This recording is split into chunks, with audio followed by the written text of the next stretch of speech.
Good morning and welcome to the show. It's Medical Monday. I'm here with Dr. Roman Nation from Nation's Best and Scarlett, our local star. Welcome back to the show, guys. Thank you. How's your summer going? Good. Good. Doc, what are some of the things we need to look out for? I know before we started, we were talking about germs and bugs, and should we be more worried about those type of things like during the summer months when it's warm out? Actually, more the contaminants are actually from people touching each other. And that's not really seasonal. No. That's all year round, nope, isn't it? That's, you get summer allergies and things like that where people sneeze and they don't cover their cough. Or they'll sneeze into their hand and they're like, "Hi, how you doing?" Well, there's a whole protocol for sneezing now. You should do it in Right. your elbow now. And then, yeah, in your sleeve or in your elbow Coughing, is the way that they sneezing, teach yeah. you. You don't do this. You do this. And that's really the way to do it. Summertime's the time for barbecues and potato salad and things that are sitting on the grill for hours. Yeah. That could be dangerous. There's bacteria that grows on everything. I mean, and even if you cook things, you're still going to have bacteria that grows on it the longer that it sits out. The biggest culprit that everybody talks about from medical school is potato salad. And it's potato salad that's set out in the sun, and then the organisms, because they feed off of what's there, and that's the carbohydrates that are in the potato salad and the mayonnaise and stuff. So it's almost like a perfect medium. It is. It's like a petri dish for the bugs that just normally grow on our skin and everything else. Oh, yum. So, and we eat them. I mean, what do you think yogurt is? Yogurt's all just bacteria that we digest. I suppose. So it's just by a different name. I mean, people give E. coli a hugely bad name, but E. coli is the organism that lives in your gut that digests a good portion of your food for you. So there's good bugs and bad bugs that kind of live within us. There's very few that are actually really bad, and where most of the sickness comes from is when they get out of balance. So when you get people who have rashes on their skin, or they get those little like acne and those kinds of things, is where the bacteria that normally grows on our skin either overgrows or your system has an abnormal reaction to it, and that's what causes those types of rashes and skin. I always wondered about acne and pimples and things like that, because most teenagers go through that for some reason. Yeah. And I thought it was maybe a hormonal thing. Yeah, there is. But the hormonal portion of it is your body reacts to things that it shouldn't react to. And then the way you treat that is you either calm down your immune system to get the inflammation to go down, or you try and decrease the bug burden, the bacteria burden, by using topical antibiotics and cleansing agents and those kinds of things. So, yeah, we're both Air Force veterans, and we used to have a thing called the 101 Critical Days of Summer. And maybe for our civilian audience, maybe they need to learn a little more about that too. People get in trouble during the summertime, right? Yeah, that's where you get all your weekend warriors and people coming out of nowhere thinking that I'm going to go do this summer, or as we talked about, men of a certain age, they kind of get in this like, I used to be able to do that, I'm going to go do that again this summer. And or people are out and about. Yeah. They're trying new things. You're at the beach. You're having fun. You're doing whatever. Maybe doing things you don't normally do throughout the year. Yeah. The most common thing related to the 101 days of critical days of summer is actually alcohol-related incidents related to sports or things on a boat. So that's where you get all the boating accidents and people get dehydrated because alcohol, while it's liquid, it is not hydrating your system. So it's doing quite the opposite, isn't it? Yeah. It dilates your pores, so you're more likely to sweat, and you're more likely to lose more fluids in what we call insensible losses, and that you don't realize how much fluid you're down because just a little bitty droplet, but you spread it over your entire body, you've got quite a bit of water that your body's losing. And that's where people have things like heat exhaustion, and where you progress to heat stroke and that kind of stuff. You add some alcohol to that, and you're significantly intoxicated, and that's where accidents happen. Yeah. Whether it's driving or you fall in and you can't maintain your airway and you drown in the water, those kinds of things. Yeah, particularly young people. Because I know when you're, especially for young men, when you're teenagers, you're invincible. Totally invincible. You're indestructible, but you're out there surfing, riding motorcycles, doing whatever high-risk activities teenagers and young adults do. Yep. And that's why the Air Force has such a focus on it, because it's populated by a lot of young people. Yep. Yeah. Out there doing crazy things, crashing their cars and all kinds of stuff. Yeah. Now, what can our civilians do What can our viewers do to kind of, have a safe summer? The biggest thing is to stay hydrated, especially in this area. The more you are the closer you are to the water, the more humid it is, the more you're actually going to sweat, and your body's not going to be able to absorb it, so it gets dehydrated faster, or you're less likely to sense it. Like if you're in the desert, people feel dry because they sweat, the sweat evaporates, and they know that they're thirsty. But out here, it's often overlooked. And heat stroke is a real risk. We got to run off to the local weather. Yes, sir. Speaking of heat stroke, and after that, maybe we can talk about how to keep cool and the do's and don'ts of dealing with high temperatures that we're experiencing now. And now to your local weather, brought to you by the West Pittman Law Firm. WestPittmanLawFirm.com. Action! Welcome back to the show. I have Scarlett here. With her friend, Dr. Roman Nation, a friend and her dad. Are you having fun this summer? Yes. Now, what are you doing to stay cool? Because it's very hot out. I usually either go to the beach or go swim, and you always drink water or drink water or Crystal Light or Kool-Aid, just to stay hydrated, and then... Yeah, that's important. Did Dad teach you that, to drink a lot of water when you're out in the sun and everything? He drinks 4.5 liters every day. 4 liters every day. 4.5 liters every day. Is that good for you, Doc, to drink that much water? Depends on your body weight. Oh, I see. Okay. If you're like are about the same size, we could go. Our body could use about a gallon of water a day. Now, somebody her size, about twice as much. That's twice what she would need. Oh, I see. So she would. She could go through. Poor Scarlett. You got to drink all that water. 8 liters of water every day. Yeah. But most women, adult women, would go through about 3 liters of water a day, and most people don't. And there's a significant correlation to the amount of water your body intakes and your thirst mechanism and how it works. Yeah. So when we talk about weight loss stuff, a lot of people, they purposely or kind of unconsciously dehydrate themselves because they don't want to have more calories, and so their body mistakes thirst for hunger. So they'll eat instead of drinking water. Oh, geez. So when you get that little hunger pain, try having some water drink first. Water first. Yeah. Drink a good 8 ounces worth of water first, and then see if you're hungry 20 minutes later, then your body's actually hungry. Now the heat is a real issue. I mean, drinking will cool you down a little bit, or hydrate you at least. But I've just anecdotally heard this terrible story that's been in the news of this fella who forgot his baby in the car for 7 or 8 hours, and the poor child, passed because of the heat. Yep, we've had incidents like that around here. Back when I was in the military, we had a person who took too many of his sleeping medicines, like didn't read the directions on the bottle or didn't pay attention to them, and ended up leaving his child outside in the car instead of dropping him off at the babysitter. The kid was okay because they found him, but it was a pretty. Was it him or her? It was a dad, I believe. No, I mean the child. I think it was a little girl. Yeah. See how lucky you are? You have a responsible dad, didn't leave you locked in a car. Sometimes parents want to leave their kids locked in a car. I used to put my kids in the trunk, but no.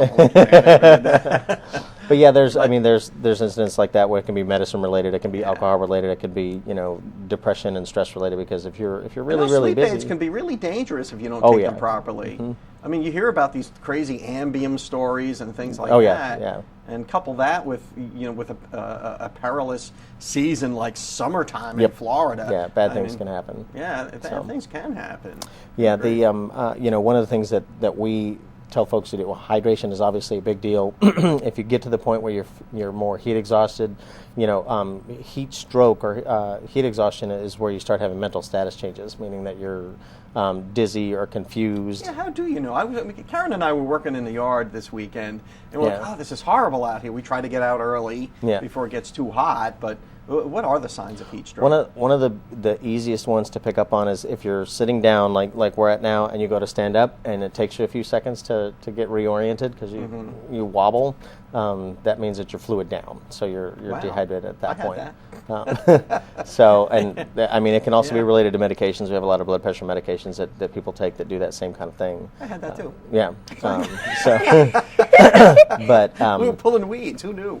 When things get really bad, is when your heat exhaustion is when your skin actually feels cold, and then when it gets really, really bad is when you start having heat stroke, like you actually have stroke-type symptoms where your parts of your brain shut down, and your skin heats up and it gets very, very dry because it's no longer able to radiate. So if you're dry and really hot, you need to go to the emergency room. And you're feeling maybe a little disoriented or not 100% mentally, that could be the early signs of heat stroke. Heat exhaustion is the early version of heat stroke.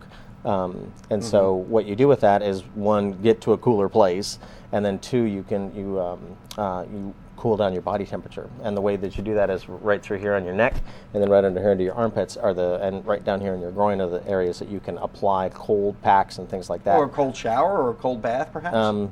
Potentially. The problem with a cold shower, you cool your body down too quickly, you're going to get dizzy the other direction and fall over. Holy mackerel. Cold shower, the whole point is to cool your body down and do it relatively slowly, but in a safe environment so that you're not going to fall over. So, Dr. Roman Nation, Scarlett, thank you again for coming on the show and getting us smart on the heat and summer fun and how to stay safe out there. Yes, sir. Thank we'll you. be back. Okay, and we'll be right back after your Mad Hatter Minute. Hi, this is David Lovett, and this is your Mad Hatter Minute. Today we're going to be talking about brake pads and brake systems on your car.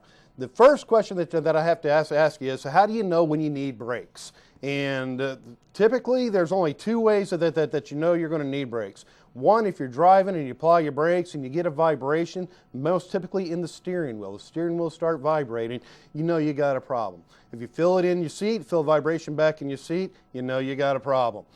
Second way to know that you might have a brake problem is noise. You hear a squealing noise when you're pressing your brakes. What that is that the hardened metal on the back end of the brake pad is actually making contact to the rotor. And it's your sign, it's your signal to say, hey, there's something wrong, time to get it into a shop. Now, in a standard brake job, there are actually 4 different components that you typically look at. Many other components on a brake system, but on a standard brake job, you typically look at your brake hoses, your brake calipers, your brake pads, and your brake rotors. All right, the hoses provide the fluid to the caliper. The caliper closes the pads back onto the rotor. The pad has friction material that makes contact to the rotor, and that's what makes your vehicle stop. Now, what I have here is your standard brake pad. Your brake pad has a friction material on the front, and it has backing material on the back. It also has this little tab right here that when you get low with the friction material, it's going to make a squealing noise. If you let this friction material get down into the squealer tab, it's going to squeal like a pig, and it's going to start damaging your rotor. Get your car fixed immediately. If it goes too deep into that rotor, you're buying new rotors. And soon, a $100 brake job turns into $200, $300 real fast. Don't play around with your brakes. This has been David Lovett, and this has been your Mad Hatter Minute. Welcome back to the show. I'm here with Dr. Aaron Shores from Spine and Neuro Pain Specialists here in Panama City. Did I get it right? Yes, sir. you know, Doc, there's a lot of emphasis now on weight loss, and you see a lot of shows on TV. Within like a half hour, you can lose 100 pounds in a half-hour show. You know, right? A lot of people who have back pain are overweight. Is that a true statement? Or are some of your patients overweight? I would say some of my patients are overweight. Yeah, I have quite a few patients that come to the office for initial consultations that have back, neck pain, or some other type of pain, and I think oftentimes, not oftentimes, but many times they attribute the fact that if they could lose 10, 20, 30, 40, 50 pounds or more, their pain would go away, or they would feel a lot better. Is there truth to that, or is that just a perception thing? You know, anecdotally, I would tell you over the years, I don't know that there's always truth to that. I always tell my patients that certainly overall weight loss is good for overall health, for sure. And I think if you're morbidly obese, losing lots of weight certainly would ergonomically be better for your spine. But I see so many patients that have had gastric bypass that lose 50, 100 pounds or more, and they come back and tell me they've actually hurt worse than since they've lost the weight than before they lost the weight. And I don't know why that is all the time, but I feel like it's important for patients to kind of prioritize. So when someone comes into your office and they say, my back hurts because I'm overweight. Right. And that's, a lot of people, the layman, would think, oh yeah, I'm carrying all this extra weight around. Of course my back hurts. It's like picking up a sack of cement and walking around with it all day. Not necessarily true. And when they come in to see you, they're like, hey doc, solve all my problems. I need to, if you can cure my back pain, I can lose this weight. Or if I can lose this weight, my back pain will be cured. Right. And that's not the case. Yeah, no, I don't think so. I find that, if I think we try to tackle too many mountains or too many hurdles at one time, I feel like that's a recipe for failure, because a lot of times patients have been hurting for a long time. They've had a loss of function. They can't sleep well. They may be overweight. Their presumption is I need to go exercise and get out there and be able to run a mile so I can lose this weight. And I say, okay, well, let's maybe focus, let's take a few weeks or a few months to try to get your pain under control so that maybe you're a little bit more functional, and then we can go talk about how we can maybe increase your activity to get you exercising more.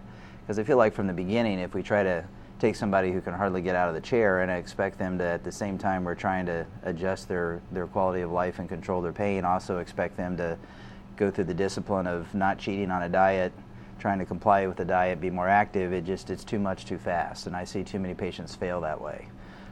So I would rather just try to get their pain under control a little bit better, and then we can bring in some weight loss strategies once they're functionally doing a little bit better. Yeah, I think it says something about our culture too, doesn't it? I know you're a doctor, you're not.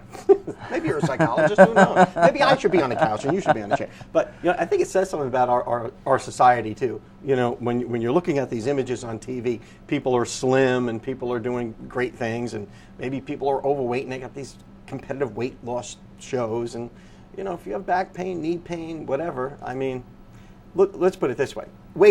Extra weight is not good for you. Correct. But not everybody's got to be stick thin, do they?